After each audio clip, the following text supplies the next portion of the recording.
Welcome to our webinar titled Welcoming Newcomer Ukrainian Families, Best Practices for Hosts and Landlords. My name is Bahar Taheri, and I'm the project consultant for the BC Refugee Hub, and I will be guiding us through today's webinar. First, we would like to acknowledge that BC is on the unceded homelands of First Nations who have stewarded this land since time immemorial. We recognize the privilege that we have as settlers on this land and acknowledge that this webinar is taking place on the unceded traditional territories of the Musqueam, Squamish, and Tsleil-Waututh nations. We would like to gratefully acknowledge the financial support of the province of British Columbia through the Ministry of Municipal Affairs for this webinar today.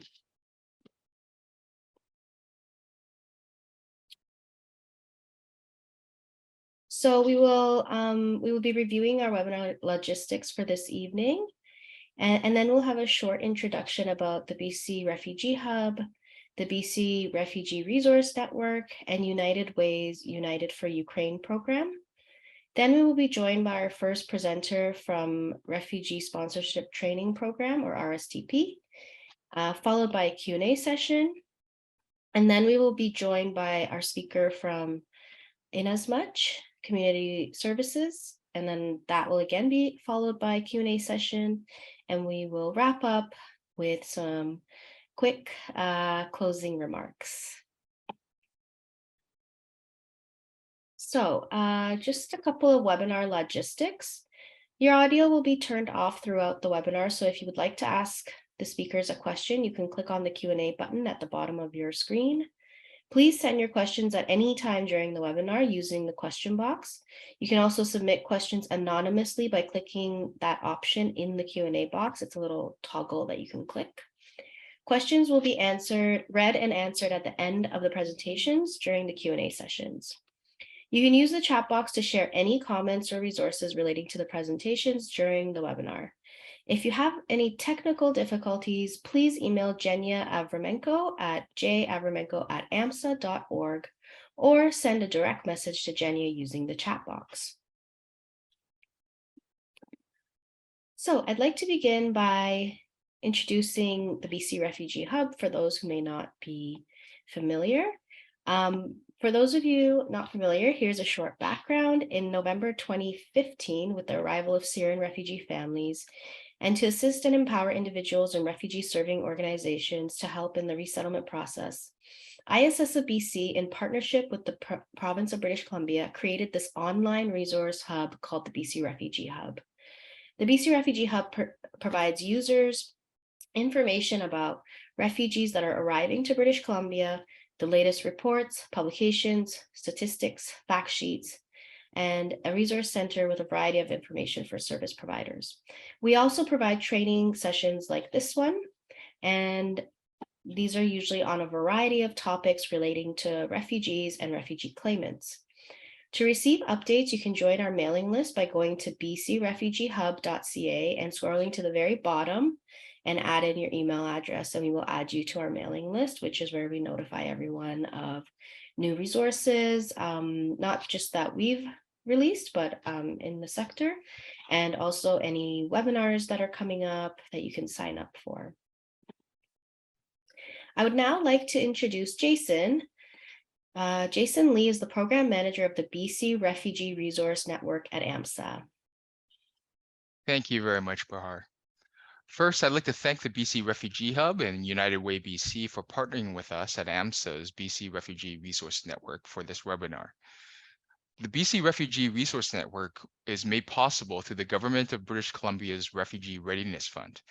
This Refugee Readiness Fund enabled the creation of regional refugee readiness teams and a BC Refugee Resource Network to support the coordination of resources and information in response to the humanitarian crises in Afghanistan and Ukraine. Through extensive consultations, actions have been created to respond to the most pressing issues in each region and provincially. And one that was identified was the need to provide tips on successful hosting to the many British Columbians who have opened their homes to Ukrainians in this time of need. Turn it back over to Bahar. Great, thank you. So now I'd like to introduce our next speaker. I'd like to introduce Elena Skorohat. I hope I said that right. Project coordinator of the United for Ukraine program at United Way. Over to you, Elena.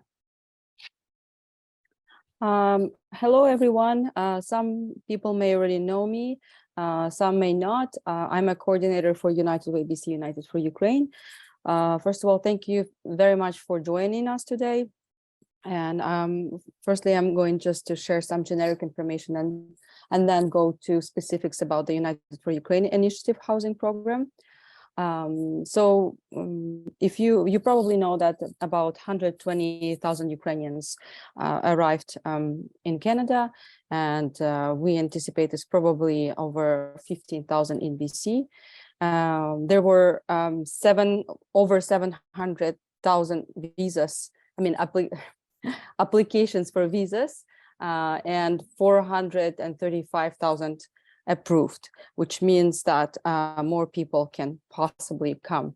And the CUAET visas, CUAET visas, the emergency visas, are really helpful because they're providing Ukrainians displaced by war with access to MSP, medical services, also provide with work permit and one-time federal financial support of $3,000. And if you're eligible, a temporary hardship assistance for 6 months, which is around $1,600 per family of 2.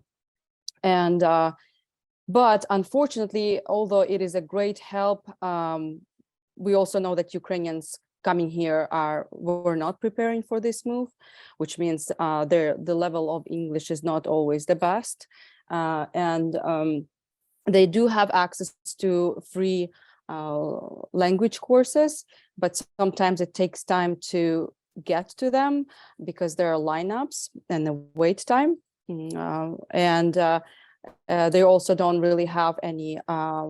Often they don't have much money because, as I said, they were not preparing for the move. So shock and the sense of being lost is often something going back to back with the issues like finding language school, employment, or the major one, housing. So United Way BC, with other things, along with other things that are helping Ukrainians here, also trying to fill a gap with the housing problem. So we, first of all, we care about the accommodations being safe and secure. Also, we're trying to explain to the hosts that Ukrainians did face trauma and horrors that may affect their psychological state. Also, we're making sure that Ukrainians and hosts that are hosting them are supported by us and by our partner organizations, settlement agencies, Ukrainian organizations, and everyone and everyone. Now next to the, and this on the picture here, it's one of the metro stations in Ukraine where people were hiding during the shell bombing, and they are still doing it. The war is going on, if you know, and this picture, when I look at it, it makes me a little bit emotional. Okay, next to the next, please, next slide. Okay, so I'm just gonna mention about the processing times to become a host. Usually, if you want to become a host through United Way BC, it takes 7 to 14 days. But unfortunately, there are some delays sometimes that are related to additional steps within the criminal record check process, meaning sometimes they require fingerprints or other supporting documents. If, for instance, your family name is really popular and some criminals may have the same name, then it takes much longer than 14 days. But the majority of cases, the application, receiving the criminal record check takes 7 to 14 days. So step 1 is requesting criminal record check, which is for free through United Way BC with an access code. And step 2 is filling out our housing intake form and emailing a selfie with a photo ID next to the face. So basically, when those two components are in place, our partner organizations, they can access our dashboard, our database, and see just the basic information about the applicants. And if they see that it can match with the Ukrainian Ukrainians that they have in their database, they then claim this application and receive more detailed information, the phone number and email address of host, and can connect with them directly and see if this match between host and Ukrainians, if it's going to work or not, depending on many factors.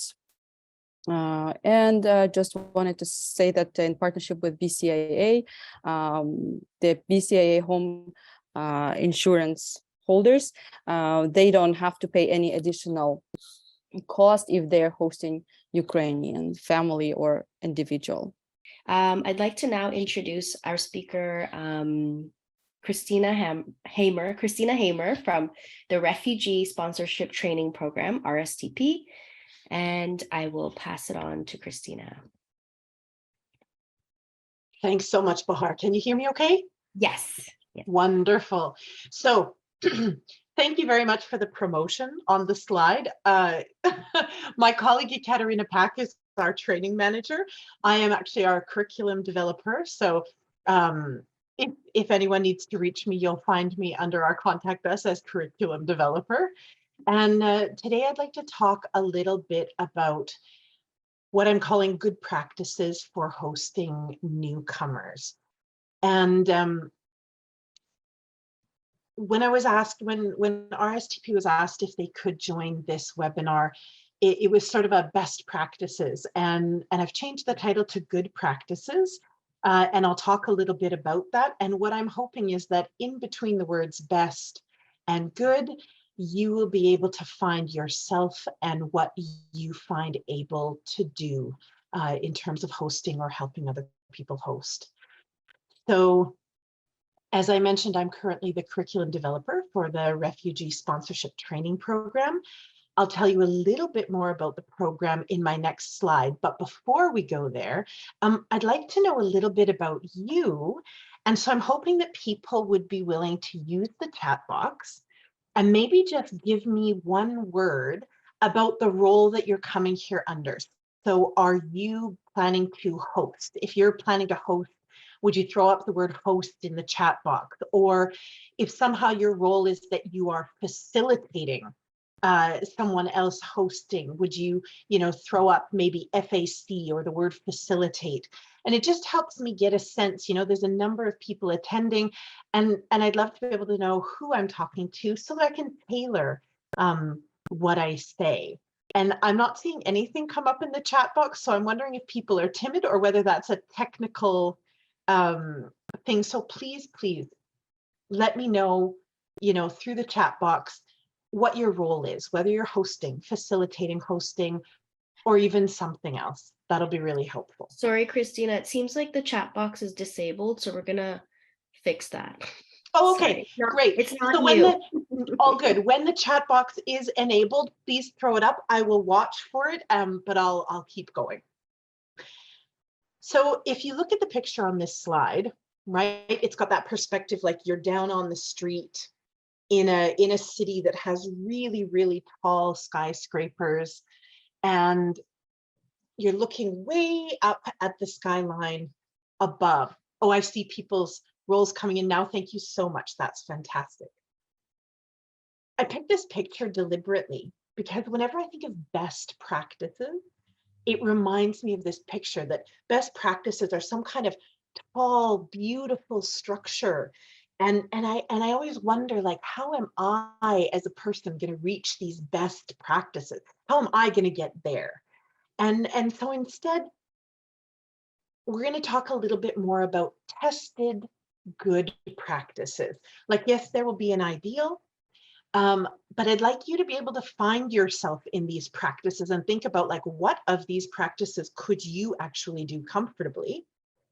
And I'd like to remind you to think about both yourself and the people that you're hosting, or the people that you're helping to host. You're all individuals. You know, even IRCC, when they're considering immigration application, they look at people as individuals. We always talk in our business about case-specific situations. And I think, you know, realistically, the practices have to fit the needs of the people. So the practices have to fit you, they have to fit who you're hosting or who you're facilitating the hosting for. So please do keep that in mind as we go on and talk about good practices. Next slide, please. So a little bit about me and my program. So the Refugee Sponsorship Training Program has been around for quite a number of years. In fact, I'm not actually sure when it started. It's more than 10 years old. It's more than 12 years old. And private sponsorship of refugees is actually more than 40 years old now in Canada. It just had its 40th anniversary 2 years ago. And just so that you know, a lot of the resources that I'm going to bring up tonight have been created out of the experience of private refugee sponsors. The reason I say that up front is because these resources were created based on a very specific immigration stream with formal guidelines and governmental oversight. So you're going to need to look at these resources and think about how they're going to work for you hosting Ukrainian newcomers, because you may have slightly different situations that you're working in than private refugee sponsors will have been working in. So we are funded by IRCC, the Immigration, Refugees and Citizenship Canada. It's a federal ministry. We do have trainers across Canada in all the provinces except two. We have two trainers that cover the 4 Atlantic provinces, and we usually provide training and information on sponsoring refugees. We have e-training courses, we offer webinars, info sessions. When it's not COVID conditions, we provide in-person workshops often. We also have a lot of training resources that we develop. And of course, we try to make sure that we are at least one of the organizations that's involved in lots of updates and information sharing as immigration situations change. So for example, in this situation, you know, although hosting hosting Ukrainian newcomers is not private refugee sponsorship, we also would like to be able to help with some of these efforts. So if you want any more information about RSTP, I have put contact details in the very last slide, and you'll see where you can contact us there. So now let's move on to some of these good practices. So I expect everyone in the audience wants Ukrainian newcomers to be hosted successfully. And we're here because we want to help people. And under good hosting practices, I'm going to ask you to think with me through 4 different ideas. And as we think about these sort of more abstract ideas, you can think about what your practical efforts will look like, the sort of practical day-to-day. So I'm going to ask you to think about expectations. That'll be like your expectations and those of the newcomers that you'll be hosting or assisting. Communication. How active communication is definitely going to save you a ton of headache. The concept of empowerment. I know there's been lots of discussion through the years about what empowerment is and what empowerment isn't. So we'll just touch on that a little bit more. And I'll talk a little bit about ethical considerations, and I'll ask you to think about that. And finally, I'll wrap up with a little bit on cultural adaptation. Pardon me. So again, we're going for good hosting practices, not necessarily best practices. Next slide, please. Oh, sorry. Let's stay on the slide that you're at. So I'm going to ask you to think through a couple of things here. You don't have to answer in the chat. This is just for you to think about. I'd like you to ask yourself, if you haven't already, why you're getting involved in hosting Ukrainian newcomers. Like what was it that motivated you? Because your motivation is going to be the thing that you want to hang on to throughout the process. Also, there's going to be expectations connected to your reason for getting involved. I wonder if you can ask yourself what you're hoping to get out of the experience. You might be feeling like you're thinking about really helping somebody else, you're concerned about their situation, but I think it's important to check with yourself about what you're hoping to get, because often that can be a bit of a hidden agenda. If you haven't checked in with yourself about it, it can affect how you act with the people that you're hosting or the people that you're assisting. And maybe one more question is, how do you think you might feel if those expectations aren't met? If things go differently than you expect? Because chances are good that you can't imagine. Even if you've hosted before, someone said that they have hosted before and they're planning to host again. As I'm sure that that person will tell you, you can't possibly know what's going to happen. Everyone is different. So how might you feel if what you expect to happen isn't at all what happens? And then after you think about your own expectations, consider what the Ukrainian newcomers might be expecting. And we'll talk a little bit more about what they might have heard, what they might think is going on for when they come to Canada. So I'd like you to look at this photo on the slide.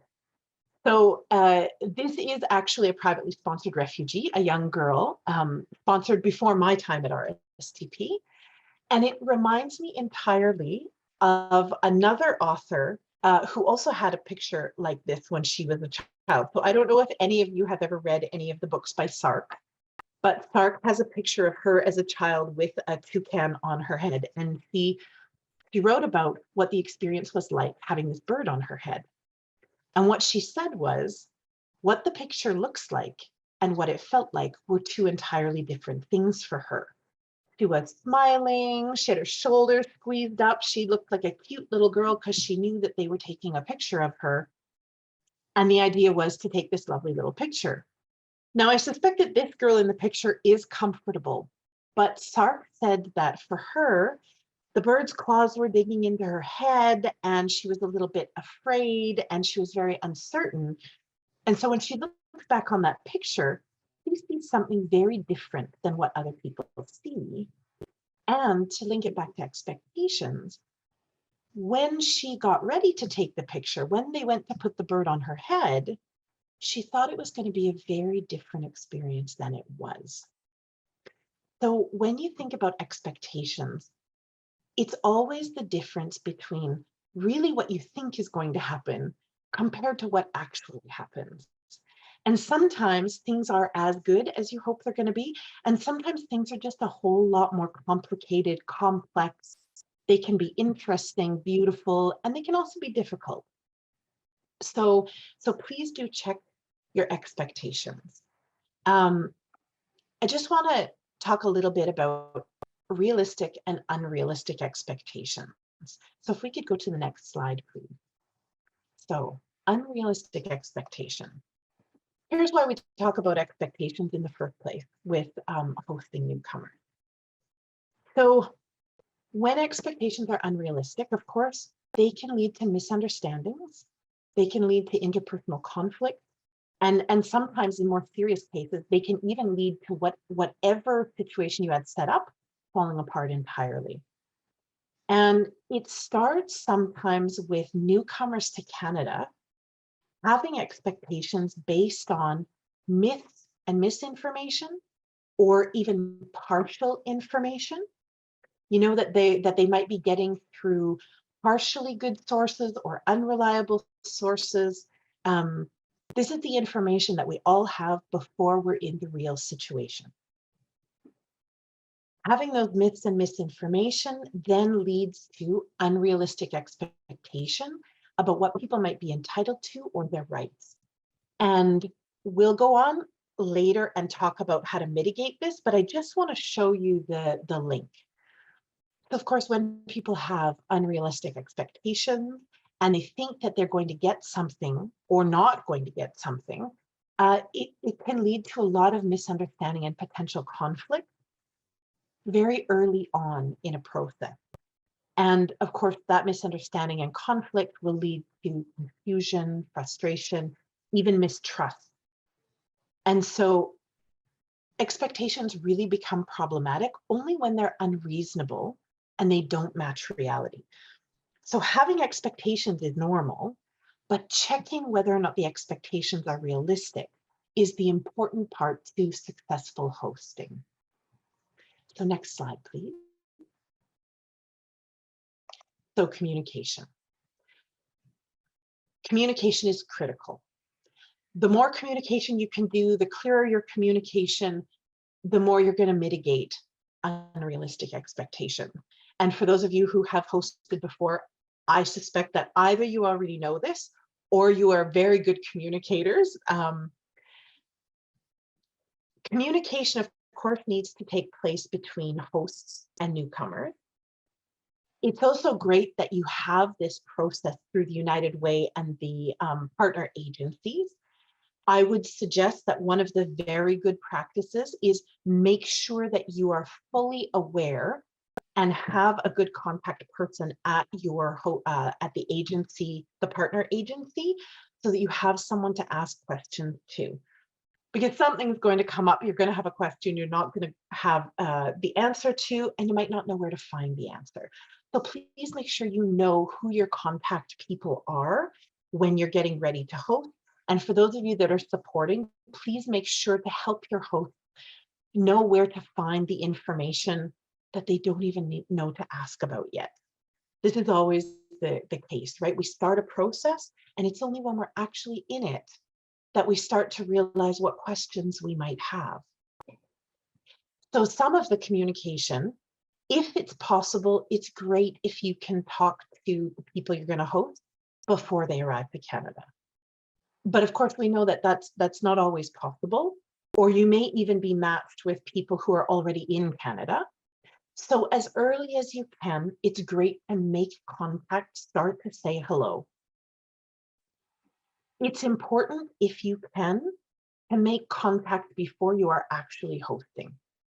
Any contact that you can make starts to smooth your ability to communicate with who you're hosting. And of course, make sure that you keep communication open during your hosting period. Now, I don't know what that looks like for you. We have some private sponsors that are very structured people. So they have like regular check-ins, they set up regular like coffee dates or teas or something like that with either the people that they're hosting with, because you sponsor in a group, or with the people that they are hosting, so that they have regular check-ins. Some people, it's a bit more organic. You know, perhaps they're very close to the people that they're hosting, either they're in their own home or something like that. But just know that good communication throughout the hosting period, you need to pay attention to it a little. It's not something that takes care of itself. So you might need to check in with whoever you're hosting, depending on who they are as people. And of course, do consider what type of things you want to communicate and the best way to communicate them. So is face-to-face the best way to communicate something? Is it something you can put in a text message? Do you need to make a phone call? And again, in terms of good practices, I would say the good practice about how you communicate is going to depend on who you are and who you're hosting, of course, right? So I don't know about you, but I have friends who absolutely, they need to hear me in real time. It's a phone call situation. My phone rings, we talk in real time. Other people, I even have people who on their voicemail, it says, please don't leave me a voicemail. I don't listen to my voicemail. I don't answer the phone. I text. That's who I am. So try to get to know who you're hosting and who you're supporting and figure out what's the best way to communicate with them. And think about what you need to communicate. So probably the process with the United Way, I'm not familiar with the exact details, but you can figure out how much of what you're going to provide as a host is communicated to the newcomer you're matched with. So you need to get ready to talk to them or communicate with them about what you're willing to provide, what's available to them from you as a host, how are you going to find out, how are you going to communicate with them about what they actually need or want from you as a host? Now, again, this goes back to the expectation.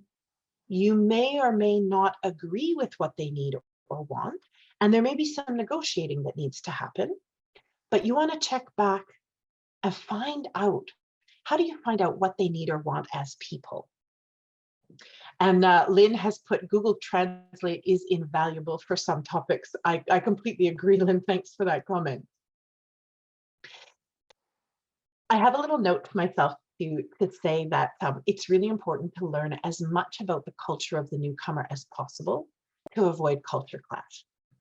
And I think for some of us, we think about culture as an ethnic thing. So it's language and food and where people grew up and the situation they're coming from.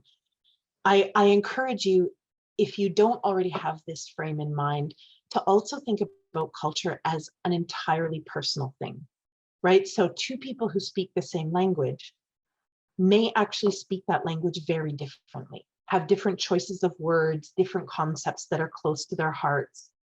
And so, you know, if you learn a lot about the person you're hosting, you will be ahead of the game rather than having to do an immense amount of research into Ukraine. You know, you can actually learn the person to help your communication along. Okay, next slide. So information and empowerment. Empowerment has been thrown around a lot. Academically, at community-based things, it's become a catchphrase over the last couple of decades. And so I'm going to ask you to think about the word again and ask you how you can be an agent of empowerment. What does that mean for you? So if we think about empowerment, in this case, I'm thinking about it in terms of providing information that a person needs in order to make good informed choices. So that is, you empower the newcomer you're hosting by giving them the information that they need to make the best decisions that they can, right? So that doesn't mean that you make decisions for them. It means that you provide them with information, which is actually quite a lot of responsibility, right? So for those of you that have children or those of you that have jobs where you are responsible for providing information to other people, if other people are relying on what you give them to make good decisions, then you want to give good quality information. So let's move to the next slide. We can only help someone empower themselves, right? We don't empower someone, they empower themselves. And for some of the Ukrainians coming to Canada, their self-determination capacity has been reduced, right? So all of the regular day-to-day decisions that they would have made themselves about their own lives have been interrupted, right? And the way you can help is to help them get that capacity back. Help them get into a situation where they can make decisions about their own life more freely. You can do that by providing good quality information about really practical everyday things. So this is, again, another sort of tested good practice. So being able to get your own food, being able to use local transit or get around, even knowing things like how to get a good deal on a cell phone plan, or, you know, how to register kids in school, all these kind of day-to-day things that happen in your regular locale. This is the information that you can give upfront that's going to help people just get started in their life more easily. And do consider that as a host, the host may end up being the very primary, very first contact that a newcomer will have to their community at large, right? So you might be the person that's just their sort of most obvious contact to ask questions to. So be ready. You know, a good practice is be ready to be more than just providing housing. Maybe you'll only provide housing, but it's likely that you will do a lot more than that if you have those lines of communication open. The other thing that you can do is to manage your own expectation. So if you have a lot of expectations about how hosting is going to go, you may end up putting a lot of pressure on that person you're hosting to act a certain way or be available to you in a certain way. And you want the situation to be flipped, right? You want to be available to them so that they can get set up. And the more set up they feel, the more independent they're going to be. And next slide, please. And the last thing I'd like you to think about before I talk a little bit about cultural adaptations is ethical considerations. So there's a fantastic resource that was created by the Canadian Council for Refugees, and they have actually created a code of ethics. And it is a code of ethics for private refugee sponsors, but we find that for anyone hosting someone new, it can be really helpful to go through. So Zhenya, if you would put the handouts in the chat so that people can access them. The Canadian Council for Refugee Code of Ethics is actually set up as a toolkit so that you can read the code itself, but you can also consider some scenarios and ask yourself about the people in these scenarios. A couple of the things that are ethical considerations that you want to go through are the people that you're hosting have a right to self-determination, right? So that means that they manage their own budget, that they don't need you to make judgments about the choices that they're making, and that they have rights.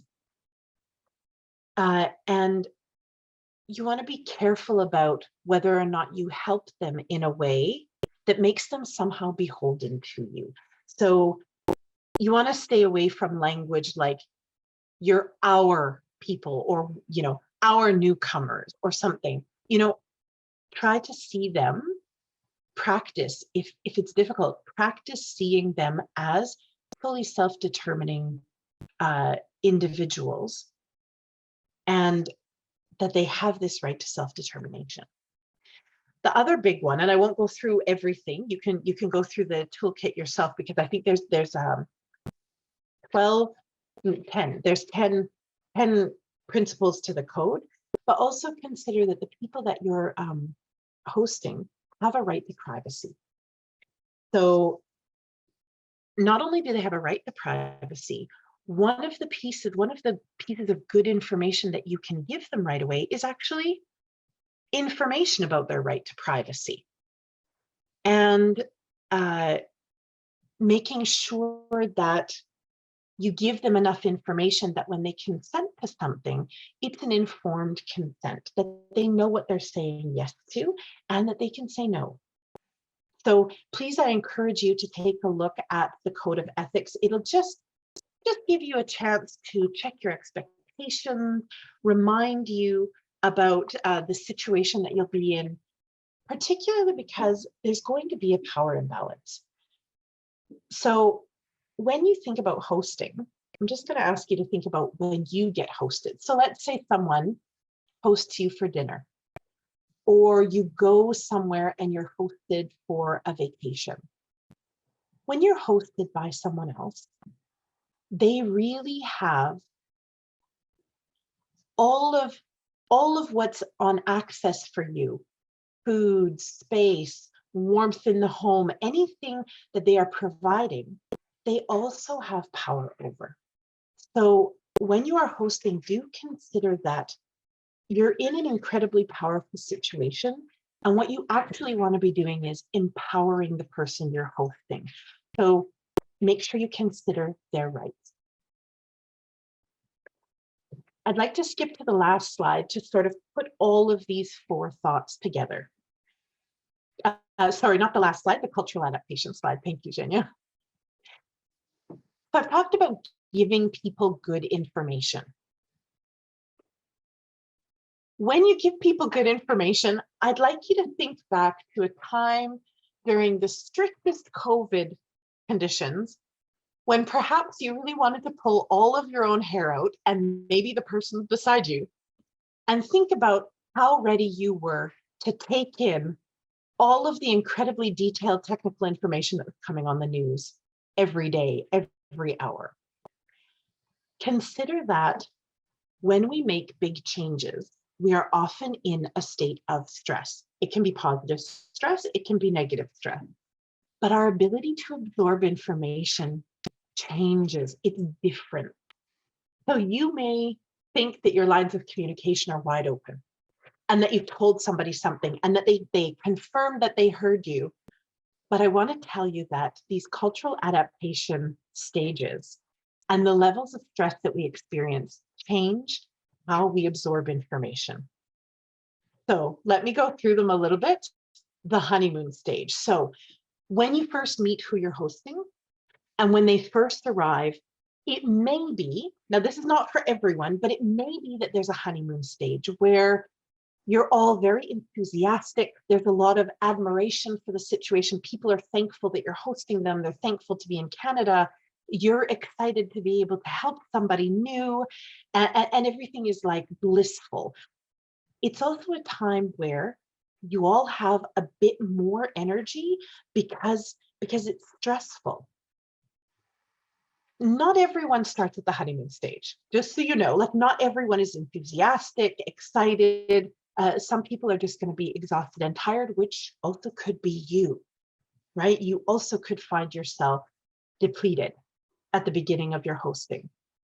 Be gentle with yourself, walk through the process, keep your contact through the United Way partner organizations, keep your lines of communication open with who you're hosting.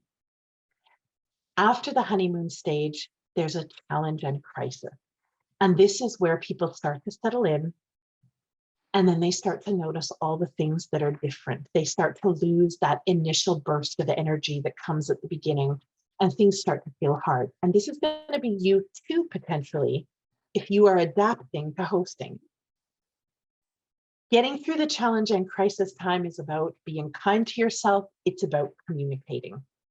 And remember, it's okay to repeat yourself if you think that maybe something that you communicated wasn't clear before, or you need to amend what you've talked about. Then there's a recovery period. And this recovery period, I'll just let you know, is really helped by stronger social support. So for the people that you're hosting, they're going to hit a recovery period when they start to feel actually connected to the community that you're in. So this is not just a period of time goes by. This is literally like they know where they live. They know how to use the bus. Maybe they belong to some community groups, or they have a job, or their kids are in school. They've met some of the other parents, and they actually have a human network and social support. There is also a ton of research actually on how much social support helps all of our mental health, but especially when we're in a brand new situation. That social support is really critical. So again, information that you give the people you're hosting about the community that they're in can only help. And then there's the adjustment phase where you actually start to enjoy what's going on. Things start to become familiar. But even in the adjustment phase, there's still some anxious moments because this whole cultural adaptation might happen within 6 to 10 months, right? So sometimes it takes years, sometimes it takes only weeks. People can go back and forth through the stages, but just be aware that we really absorb information differently depending on which stage we're in. And you're going to see that the people you host are going to go through these stages as well. So that's a little bit about cultural adaptation and how it's going to affect your communications, your expectations. And if you can go to the last slide, I've just got our contact us information. We've got a general info account, but we also have, as I mentioned, trainers in all the provinces. So if you go to our contact us link, you can find our list of trainers and staff. if you want to ask anyone in your area a specific question, feel free to contact us. Okay, great. Thank you, Christina.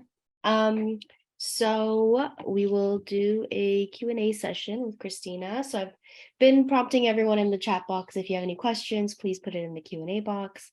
You can still do that. We have a question for Christina, and it says, thank you for these great tips. Do you have suggestions on how to maintain balance when you are that main go-to person for quality information?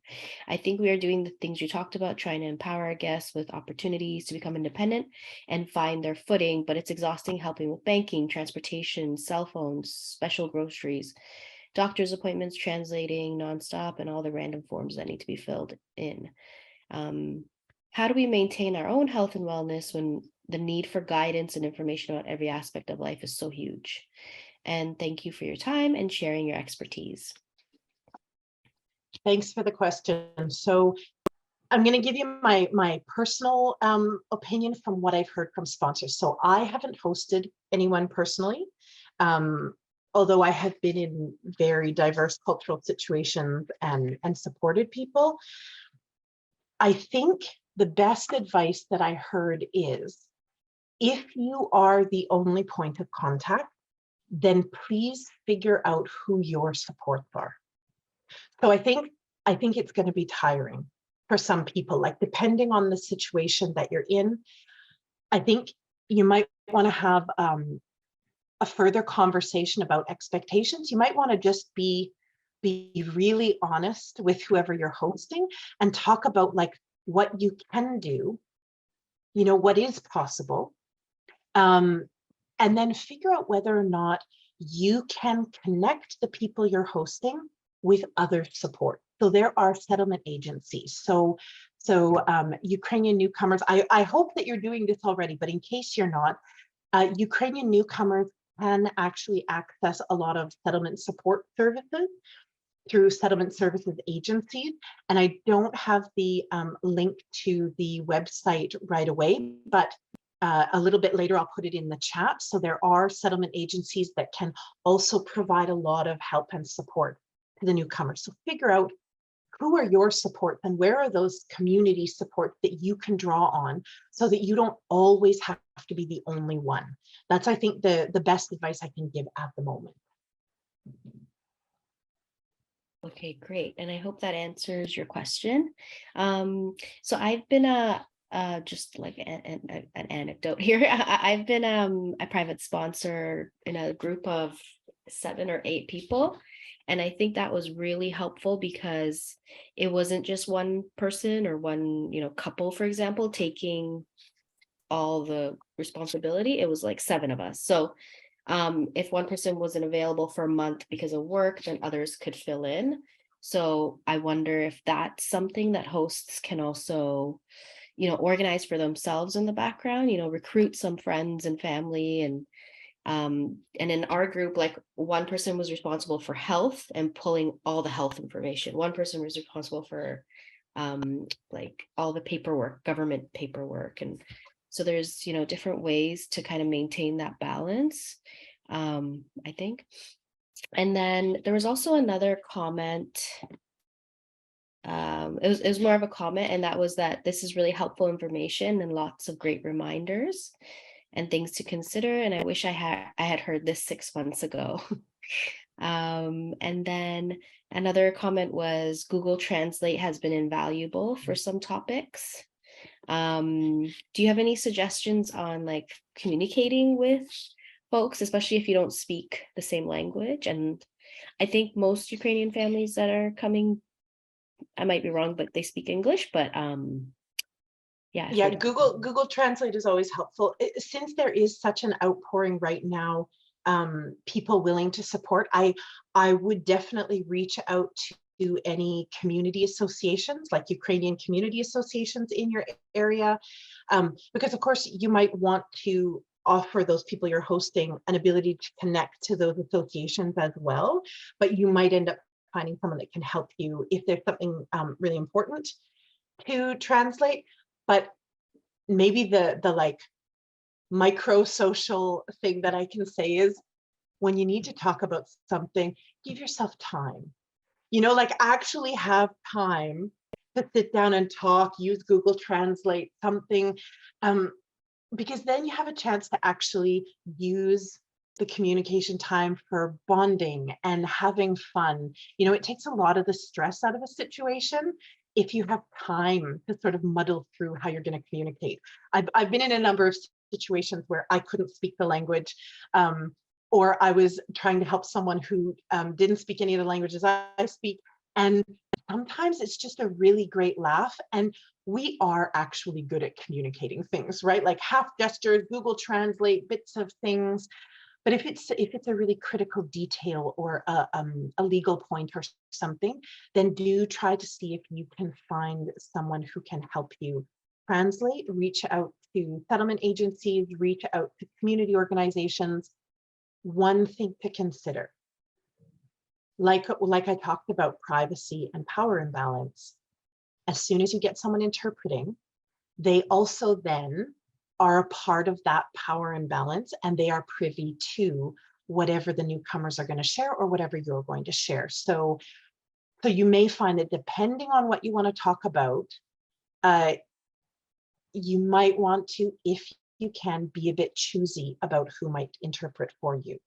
But do talk to settlement agencies. Find a settlement agency in your area. They are a great resource. And actually, on that point, we have another question that says, what is a settlement support agency?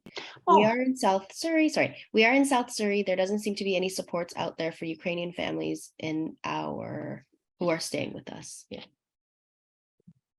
Well, I would like to give you a very good answer to this question. So, settlement services agency are the agencies that are community funded and federally funded and provincially funded. They actually provide all kinds of services and support to newcomers. So people immigrating to Canada, people coming temporarily, it depends on what the funding is for, but there are language programs, children's programs, community programs, employment readiness programs. And depending on who the newcomer is and what immigration stream they come through or what program they come through, they're eligible for potentially different programs. I am going to find, I have a link to settlement services agencies in BC that are providing services to Ukrainian newcomers. I will find it during the rest of this webinar, and I will put it in the chat. Great. Okay, so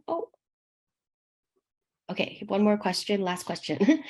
When you have a couple and the male is very controlling of his wife, even though she is educated and capable, but she's afraid to make decisions herself, what is the best approach? Yeah. Oh, you asked me that tough question with the word best in it, right? So I'm going to give you a terrible answer. The terrible answer is people have a right to self-determination. You may not agree with the way people live. I would suggest to you that if you are concerned that somehow what's going on in the home is breaking a law, then you need to contact someone about that, report that. I'm not sure who the best contact person is for that in your area, but if it's just something where you're not comfortable with the way they interact, then you need to consider what your expectations are. And remember that we do change, we do adapt to the situation that we're in. So they are still going to be a family that's going to be in a Canadian context, in a Canadian community, and it's going to affect them. You hosting them, interacting with them, being good to them is still going to influence them. But if you are concerned that there's something very wrong, then I think you need to look at who you would contact to report the behavior. It's not a brilliant answer, and it's not an easy answer, and I'm sorry about that. Mm-hmm. Yes, that's a tough one to answer. I know that the Battered Women Support Services, they have a lot of information, and sometimes you can just contact them just to ask a question like, I'm noticing this, this, and this, and they'll kind of guide you on what your steps are, what you should be doing, or what you could be doing. And like Christina said, at what point do you report something, or and what point do you have to just let it be? So it's a tough one. Yeah. So, but thank you for that question. Because again, it is kind of like two families, right? You're witness to another family living their life, and that all is part of the boundaries too, right? Like boundaries and expectations and everything like that. Great. So thank you, Christina. We will now move to our next speaker. And Jenya, if you could please put the next slide up. Great. So I would like to introduce Kelly Rader, who is the Executive Director at Inasmuch Community Society. Inasmuch supports refugee claimants, and they also have a hosting program. So I'll turn it over to Kelly. Thank you, Kelly. Thank you for having me this evening. It's such a privilege to be here with you. Yeah, so we host refugee claimants in the Fraser Valley. We have 2 transition homes where they can live with us for up to 6 months. And it's been our joy to serve refugee claimants for many years. And I'm hoping that some of these same principles will apply to you that are hosting Ukrainian newcomers. We have been able to meet some of the Ukrainian newcomers right close to where we are, and we've shared some of our furnishings with them for their new places. And it's been our joy to have interaction and try and support them in ways that we are able to. The best definition, next slide, that I've ever heard for hospitality is helping persons feel at home in strange or unfamiliar settings. And so as hosts, I think one of your main jobs is just helping people to feel comfortable in these strange and unfamiliar settings. And I invite each of you just to take a couple of seconds and think about the last time you found yourself in a strange or unfamiliar setting. And was there anyone that showed you hospitality that helped you to feel comfortable, helped make the situation a little bit less strange or maybe embarrassing or uncomfortable in some way through their kindness? So I'm just going to pause and let you think about that for a second.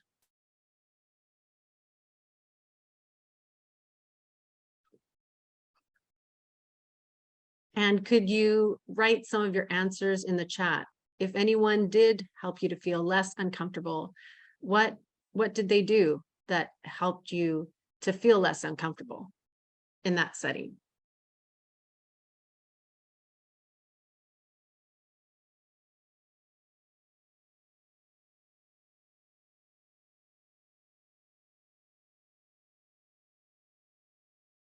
Thank you, Eva, who said someone maybe came and sat next to them.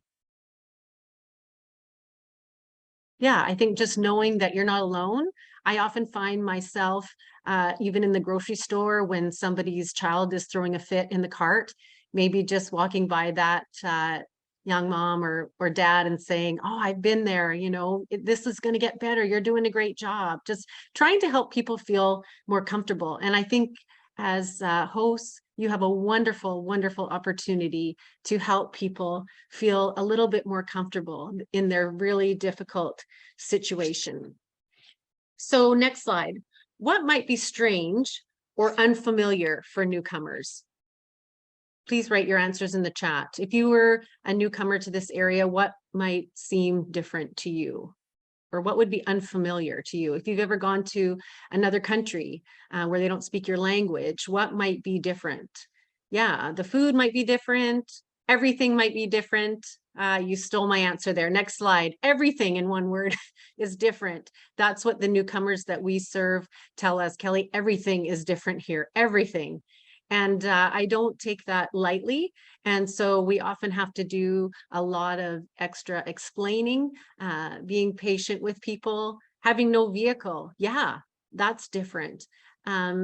People that are kind of having to start at square one, they arrive here, everything is different. Medical system, behaviors, traditions, absolutely. All of those things are really different. And so we have to be mindful that things are different and people might need a little bit more explanation or explaining, sometimes even patience. Next slide, please. So some things that might be strange or unfamiliar as well is our culture. We think, well, they might look very similar to us, but our cultures are very different. How we do things, why we do things the way we do things. Our appliances are all different.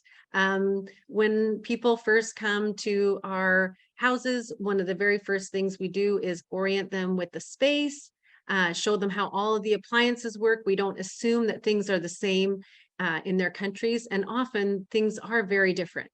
And so that's something that's has to be explained every time. Lint filters in your dryer, for example. We had a repairman come lately and there was about 2 inches of lint in the dryer catcher because we had forgotten to tell that family about taking the lint out of the dryer. The language is different. The banking systems are different.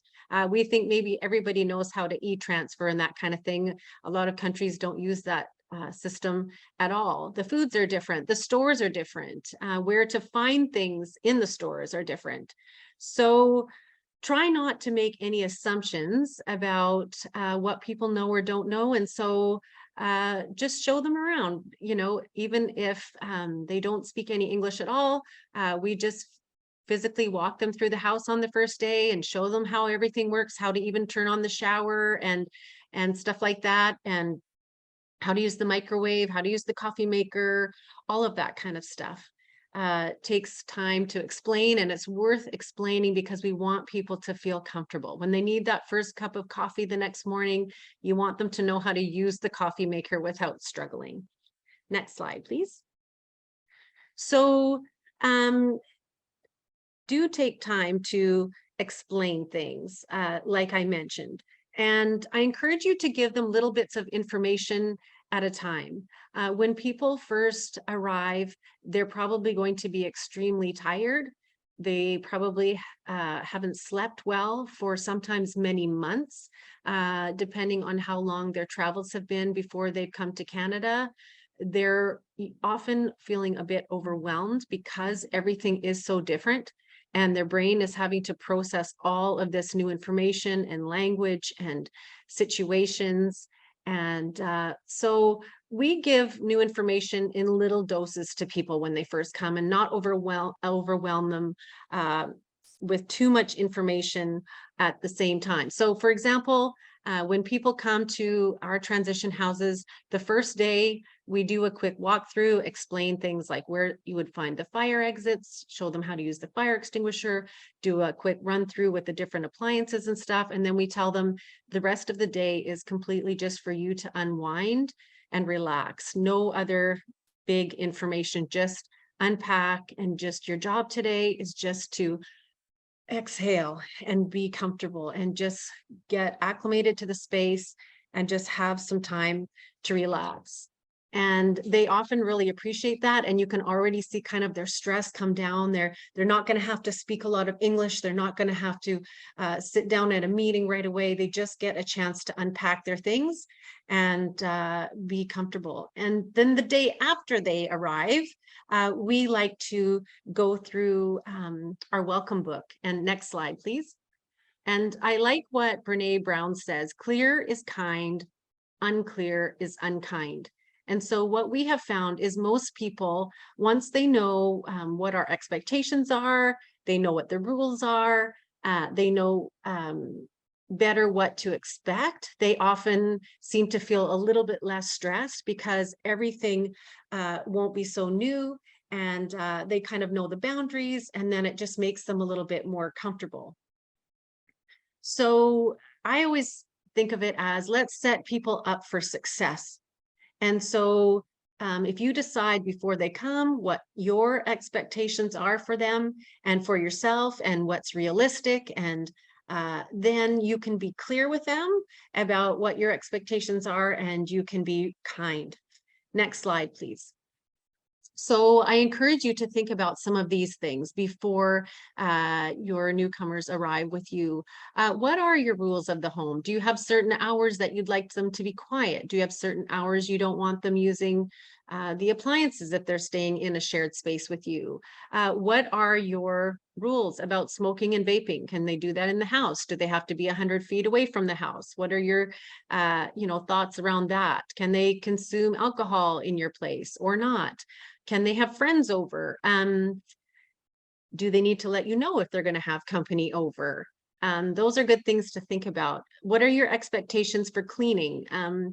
Do they need to clean their space once a week? What we do is we give a cleaning list, because our people share their space with often other families or individuals. So we give everyone a list. We make them up a caddy full of the exact kind of cleaners that we would like them to use. We label it with what surfaces or what rooms of the house they can use those on, so that if we have an expectation for them to keep their place clean, that they have the right tools that they need to do the job. Ride expectations.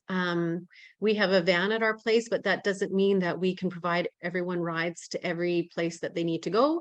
So people that you're hosting, what will be the expectation around rides? Will you be giving them rides? And if so, when and what are the guidelines? Do they need to ask you a day ahead of time, or just give some thought to that? When might you be available, or do you need them to take the bus? And that's just from the beginning. You need them to learn how to use the public transportation, and they like to know. Quiet hours, I already mentioned that. And if they are able to stay at your place just for a certain length of time, it's nice to let them know that as soon as possible, if you know when the end date will be, so that they can think about their next.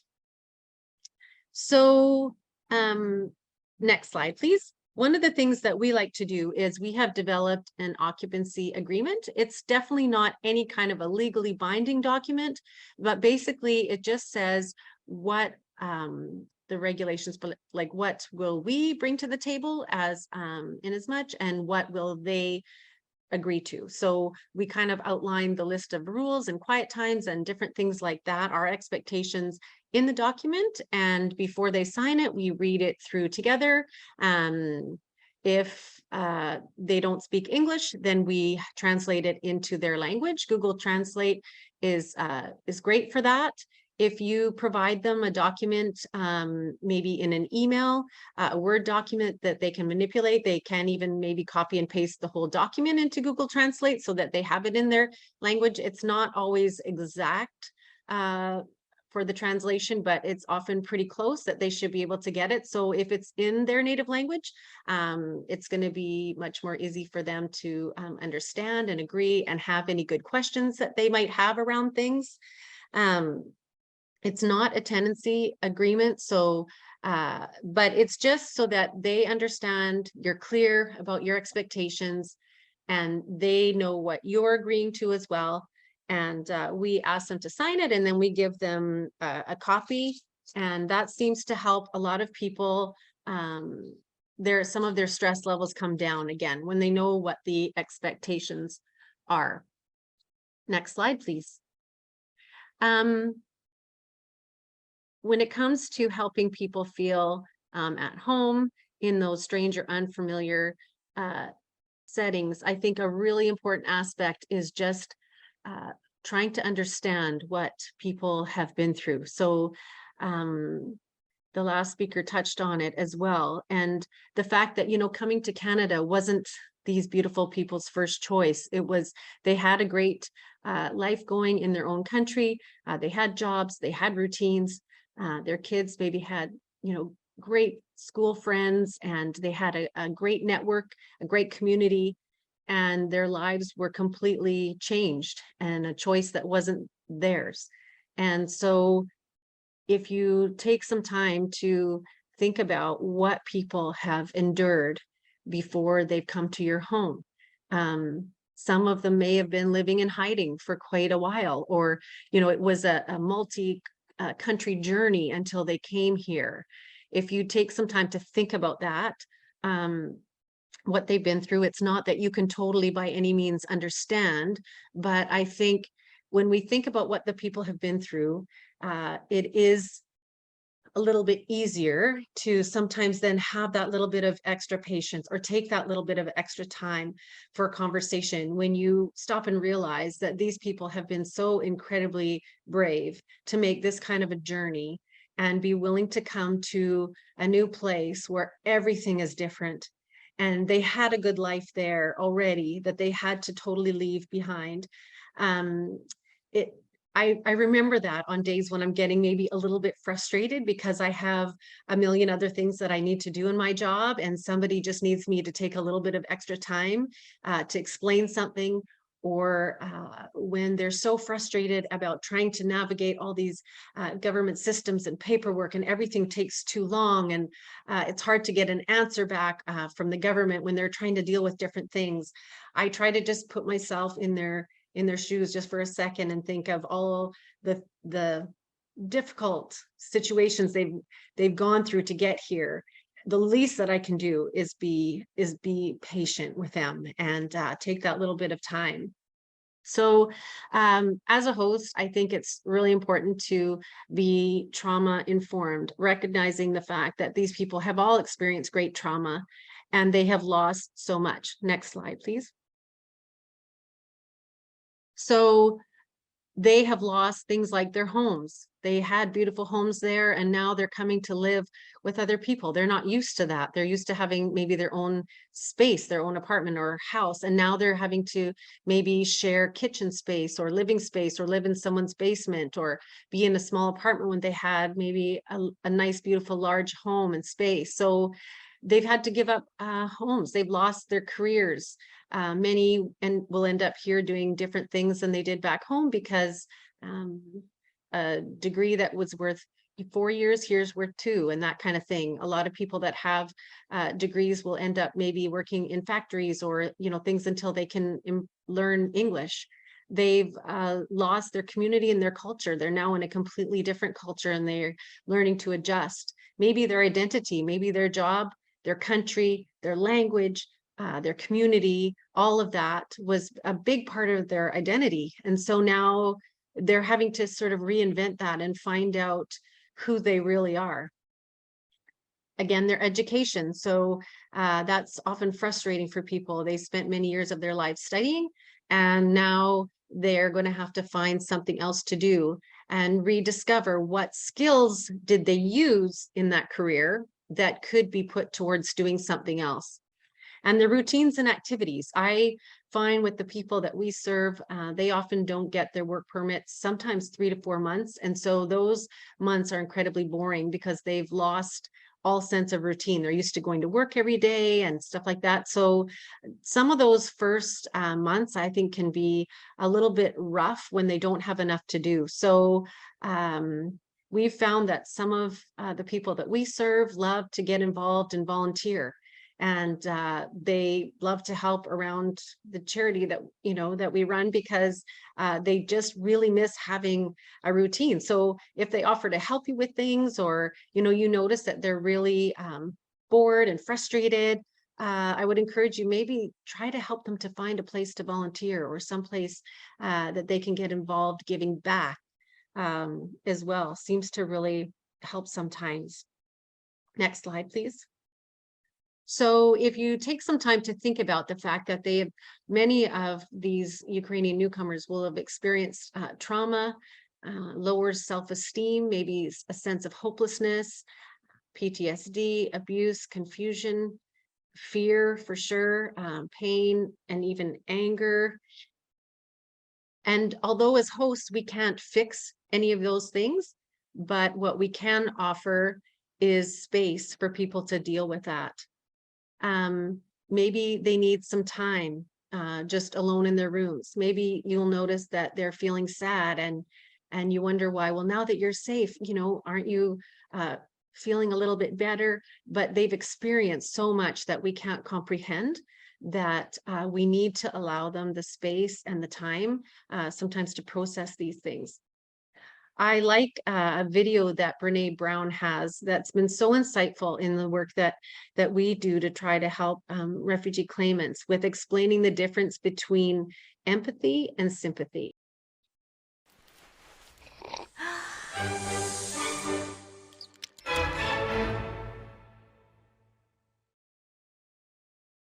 So what is empathy, and why is it very different than sympathy? Empathy fuels connection. Sympathy drives disconnection. Empathy, it's very interesting. Teresa Wiseman is a nursing scholar who studied professions, very diverse professions where empathy is relevant, and came up with 4 qualities of empathy. Perspective taking, the ability to take the perspective of another person or recognize their perspective as their truth. Staying out of judgment, not easy when you enjoy it as much as most of us do. Recognizing emotion in other people and then communicating that. Empathy is feeling with people. And to me, I always think of empathy as this kind of sacred space when someone's kind of in a deep hole and they shout out from the bottom and they say, I'm stuck, it's dark, I'm overwhelmed. And then we look and we say, hey, you can climb down. I know what it's like down here, and you're not alone. Sympathy is, ooh, it's bad, no, you want a sandwich? Empathy is a choice, and it's a vulnerable choice, because in order to connect with you, I have to connect with something in myself that knows that feeling. Rarely, if ever, does an empathic response begin with at least. Yeah. And we do it all the time. Because you know what? Someone just shared something with us that's incredibly painful, and we're trying to silver lining it. I don't think that's a verb, but I'm using it as one. We're trying to put the silver lining around it. So, I had a miscarriage. Oh, at least you know you can get pregnant. I think my marriage is falling apart. At least you have a marriage. John's getting kicked out of school. At least Sarah is an A student. But one of the things we do sometimes in the face of very difficult conversations is we try to make things better. If I share something with you that's very difficult, I'd rather you say, I don't even know what to say right now, I'm just so glad you told me. Because the truth is, rarely can a response make something better. What makes something better is connection.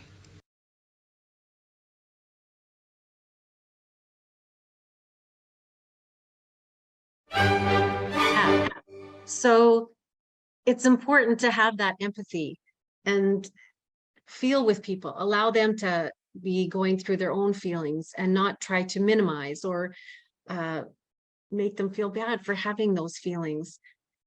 So next slide, please.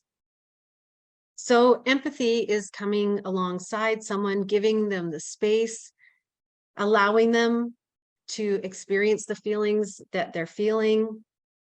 We should never expect them to be happy and grateful to be here, no matter how much we are trying to do for them or trying to help. They're going to have sad days, and that's to be expected from what they've been through. Some of the things that I've noticed in the people that we serve that have gone through traumatic events, they may scare easily. So be careful when you're coming upon them if they don't know you're in the room, because they've been in a fight or flight response. And so often their bodies react and you may scare them easily. Maybe they need to keep the light on when they sleep, and that's okay for them because they've been in a situation where there was too much darkness and they were too afraid. Sometimes they may have reoccurring bad nightmares and trouble sleeping. They're up all hours of the night and then trying to sleep in the day because that's when they feel safe. If that's what they need, that is absolutely okay for them. Maybe some people will cry themselves to sleep. That's okay. Give them the space. Show them that hospitality by allowing them to feel comfortable in uncomfortable situations. It's an amazing gift that you can give to people by just allowing them to be and be themselves and let their guards down. Next slide, please.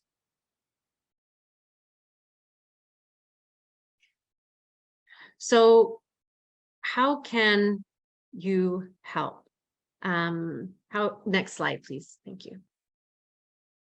So I suggest that you ask questions about the present. It's normal for us to want to get to know somebody and ask them questions about, you know, what it was like in their country, or what was your profession, and all that kind of stuff.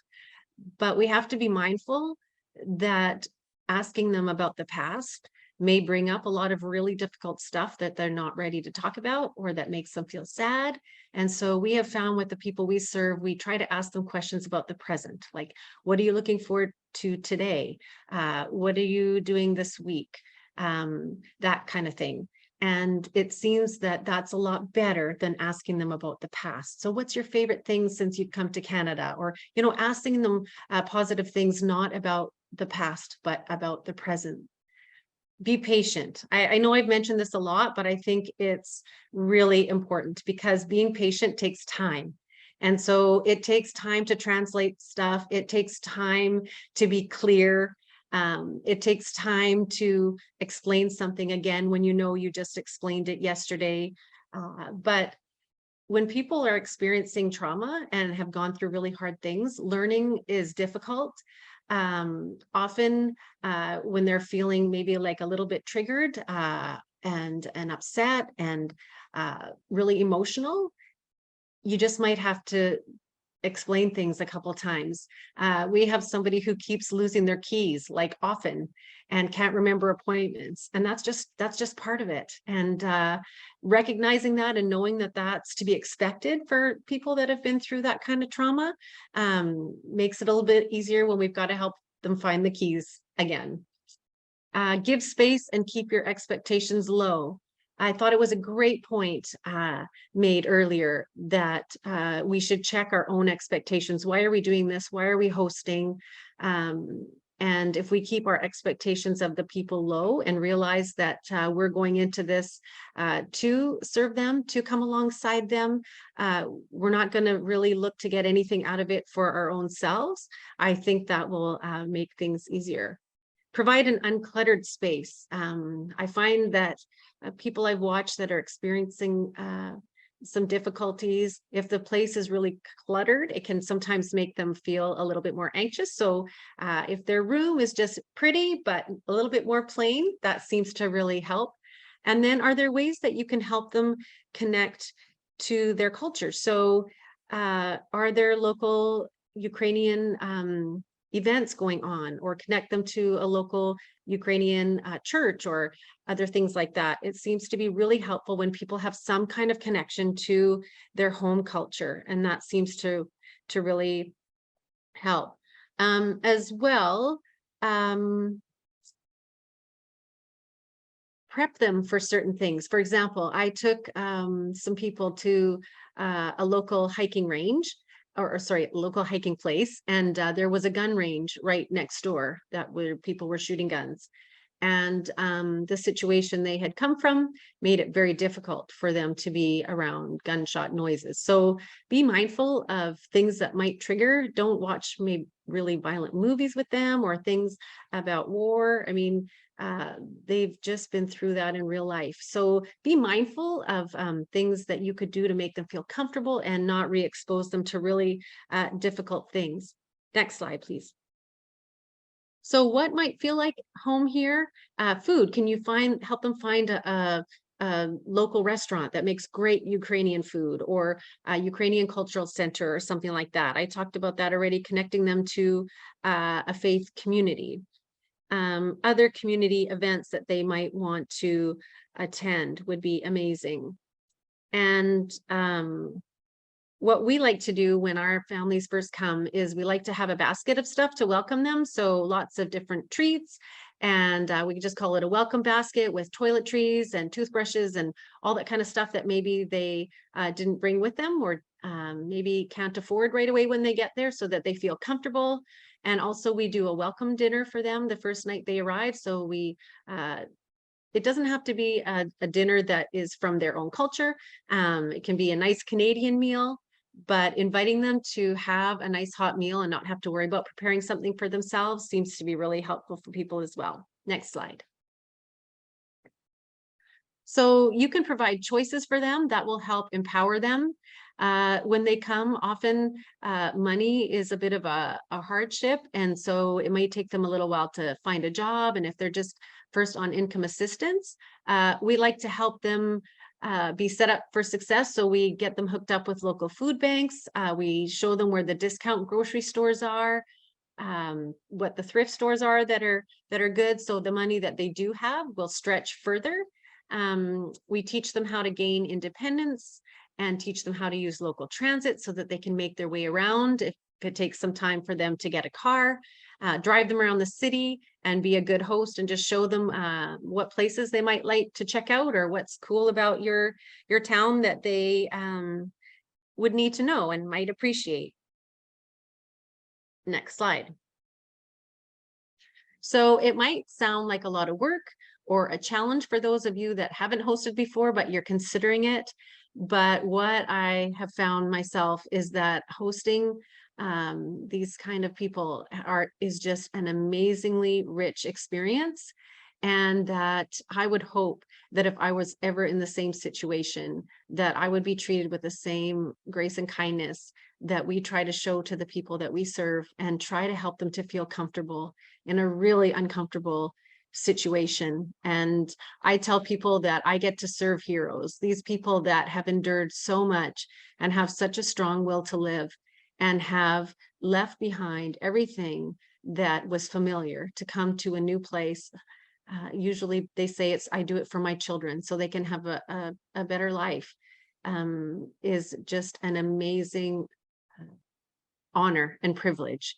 And so I think that even if you go into it thinking you're going to be doing a lot of giving, I think that what you will receive in return by getting to show that kindness to people and show them great Canadian hospitality and what Canadians are like has been such a gift to me. And I hope it will be for you as well. I've included in the chat, I believe they put a copy sample of an occupancy agreement. I've changed it a bit to make it just a little bit more generic, as well as I encourage you to put together a list of resources on another document of just the addresses for thrift stores, put in some addresses for local, maybe Ukrainian community centers or churches or stores where they can shop. So it's just kind of like take that document and fill it in with, we're from different cities here. Our organization is in Abbotsford, so it's not that necessarily helpful for me to share what our places are, but there's room for you to just put in your own names of those places and hand that to people. That will help set them up for success and knowing where they can go to find the things that they need. So thank you for, next slide. Thank you for allowing me to share just a few of the tips and tricks that we've learned that have helped us be able to serve well. Thank you so much, Kelly. We've had so many comments in the chat box of how useful this presentation has been, how useful both presentations have been. One of the comments that just came in was being Ukrainian. I really appreciate all the resources that have been provided today. Very useful and interesting. Thank you so much for your kindness and mindfulness to people who are in need. Another question that came across a few times was if we're going to share these presentations because they have some really great points. And yes, we'll be recording this session. We're recording it right now. And we're going to post both the recording and the PowerPoint slides and all the links and resources that have been shared by our speakers on the BC Refugee Hub and AMSSA's website as well. And we will notify everyone by email once it's all posted. We had one question earlier on about driver's license. I'm not sure, Kelly, if you can answer that. Will their driver's license allow them to drive here? It depends on what kind of license they have. So my understanding is that if they have an international license, then it's quite easy to change that over. And with some countries, you get a 3-month window before you have to change it over. But the best thing to do, because we work with people from all different countries, right? I'm not sure exactly how it would apply to them, but if they just go on the ISSofBC website, it should be pretty clear there based on what kind of license they have.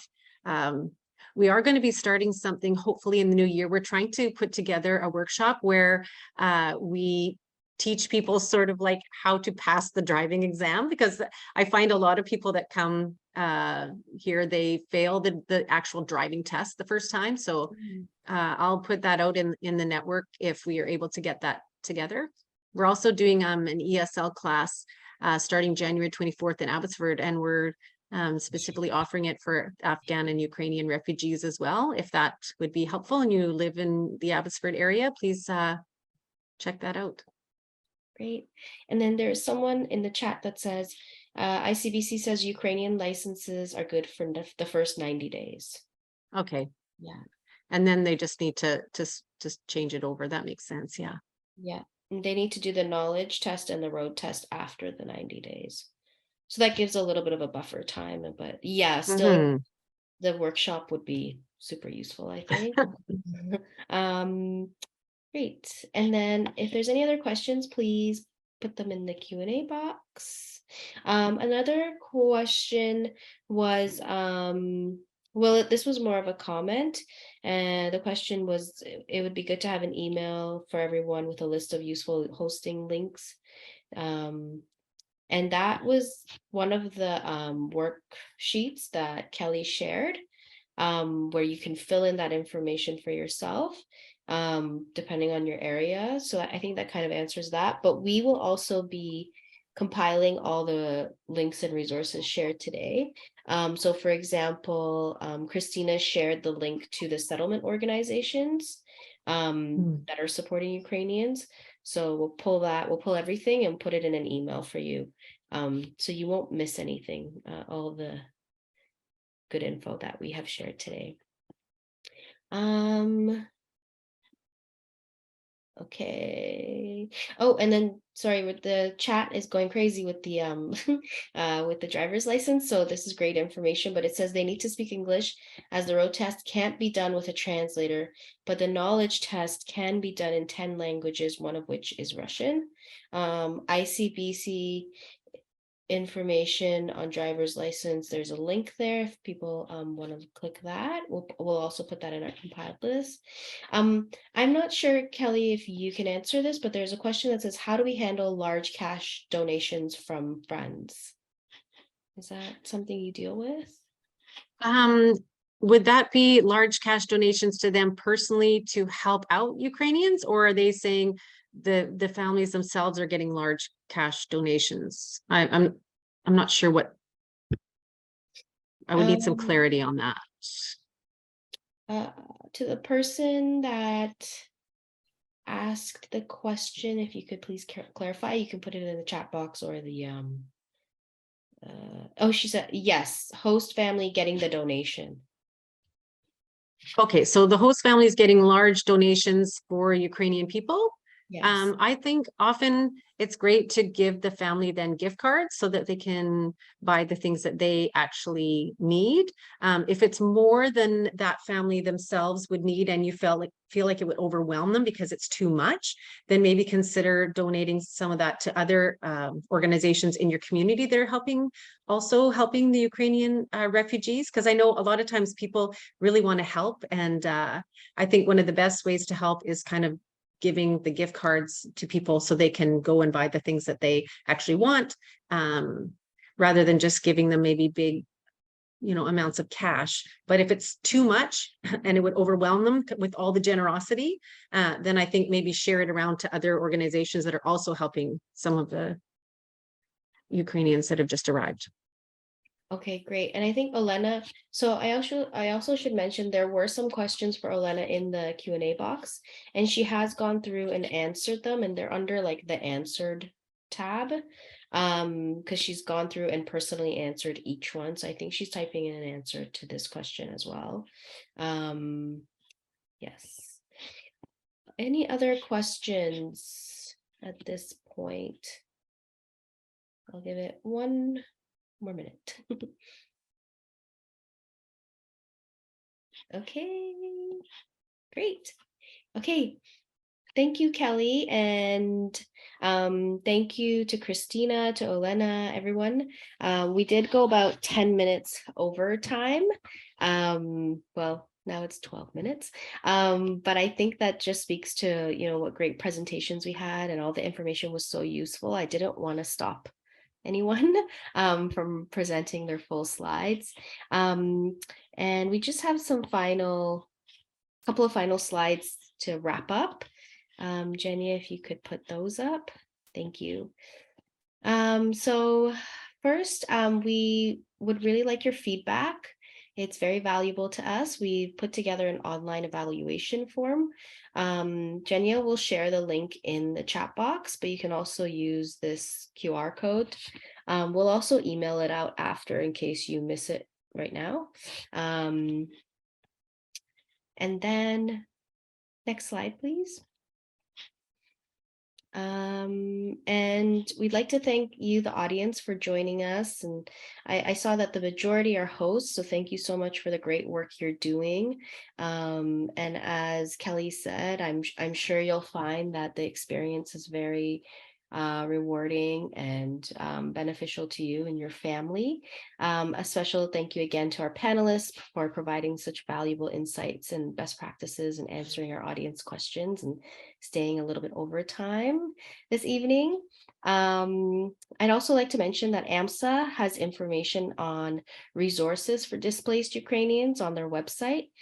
In addition, AMSSA's BC Refugee Resource Network releases its Seeking Refuge Bulletin, which provides updates, news, and resources for people supporting displaced Ukrainians and resettled refugees. We encourage you to register to receive this bulletin. And Jason has just posted the links in the chat box. Again, we'd like to gratefully acknowledge the financial support of the province of British Columbia through Immigration Policy and Integration Branch of the Ministry of Municipal Affairs. We will be posting the recording of this session on the BC Refugee Hub at bcrefugeehub.ca and the AMSSA website, and we'll be sending out a notification via email to everyone that has registered and to our e-newsletter mailing list when it is posted. Lastly, like I just mentioned, we'll be sending out an email to everyone attending today with an evaluation survey link. So please take 5 minutes to complete the survey, as your feedback is very important to us. And thank you, everyone. I hope you have a good evening. Thank you again to everyone doing this amazing work, and goodbye. Bye, everyone.